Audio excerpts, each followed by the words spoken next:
was the month of December, round that day called Noel. Not a computer was whirring, not even a Dell. With shopping malls no longer being in style, all gifts were now purchased via electronic profile. Now the shoppers were finished with internet browses and awaited their packages from distant warehouses. As they waited, without patience, for packets to arrive, people went on with their business, their normal 9 to 5. The children That's you. were finished with all of their classes, but went on behaving like moronic asses. Believing that since all the shopping was finished, their chances of losing on loot were greatly diminished. Thus, exhausted from our bout of internet shopping, and done with the cooking and the cleaning and the mopping, with I in my boxers and Ma in something slinky, we both settled in for a well-deserved drinky. When out in the streets, there arose such a roar, like a fleet of lawn mowers or a sick dinosaur. Away to the window I shuffled like a putz, as the neighborhood dogs went completely nuts. When what to my wondering eyes should appear but a brown belching truck, grinding its gears. With a kind-hearted driver, all brown in his dress, I knew in a moment it must be UPS. As the truck's horn did honk and the lights were a-flashing, I saw next to the driver was a helper, so dashing.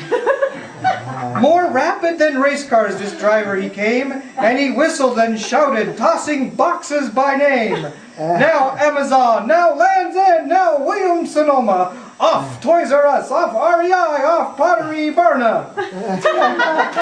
Get them off of the truck, get them onto the porches. Now ring the bell, now run back here and get some more boxes. So up streets and down those brown men they flew, dropping packages, ringing bells up and down the avenue. As I drew in my head and was turning around, up to the porch, helper man came with a bound. He was dressed all in chocolate. From his head to his foot, he looked pretty short, well under 6 foot. A big cardboard box slung on his back like a porter, he looked just like a Sherpa, just a little bit shorter. His droll little mouth was drawn up with a wince. The weight of the box must have caused him shin splints. Yet his biceps were burly, his quads rather thick, his calves were rock hard, and abs like a brick. Yet he grimaced in pain, perhaps tendinitis. He seemed high on Advil, or ill with gastritis. The jacket he wore, such a mod shade of brown, matched his trousers. Same color, same material, hands down. He spoke not a word as he put down his load and rang the doorbell, and to the brown truck he strode. As he mounted the car, wiping snot from his nose, he smiled as he waved a couple of quick tally-hos. The truck sprang to life with a belch and a wheeze. The men went to their work like brown bumblebees. The helper sprang to his seat, to the driver gave a nod, and away they both rode as we watched overawed. But I heard them exclaim as the gear slipped into drive, "Thank you for keeping global commerce alive. For you may think we deliver we deliver out of sentimentality in order to bring you Yuletide joviality. The truth is much simpler, as simple as heck. We bring you your presents in exchange for a check." They rode down the street after that parting shot. I started to think of all the stuff I had bought. I began to put presents in their proper perspective, and that my views about Christmas were somewhat defective. It's not about Santa, his elves, or his reindeer, and even the connection with Jesus is unclear. It's more about love and the relationships we make. It's also about fun and passing fruitcake. So, forget all the stuff the UPS man lugs, dispense with the presents, and give out more hugs. The end. Yay!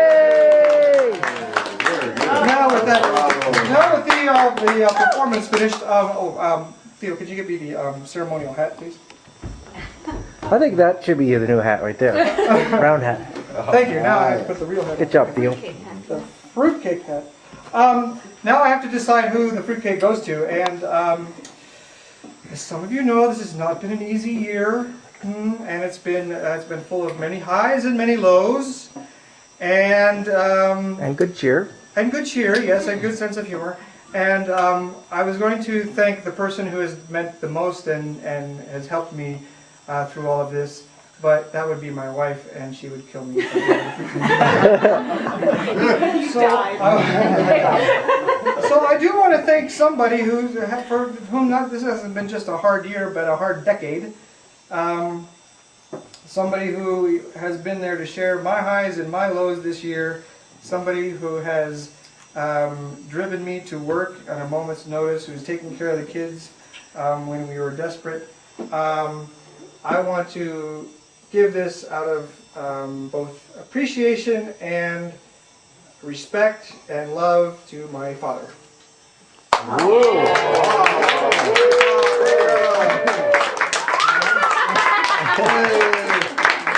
So come here. Go over there, Dad. Go over there. I need your signature. Oh yeah, right. All right, Laura, help us out. Point that camera. Whoops, they got something. Yay! Speech! Hey, he's got to have the hat on, doesn't he? Yeah, go put the hat on. Oh yeah, give him the hat. Give him the hat. Kim, get a portrait. Yay! Many years ago, I was the recipient of this, and I thought that I was safe for another decade. So, oh my goodness, I'll have to start in July. Good. Are you nervous already? Thank you. I am. Good. That's what it's about. Yeah, this means a real lot. Okay, wait, more. Pose like you're president. It takes a while. We got a lot of pictures to take. We got a picture, okay. Oh, okay. Yeah, that's it. All right. That's what we want.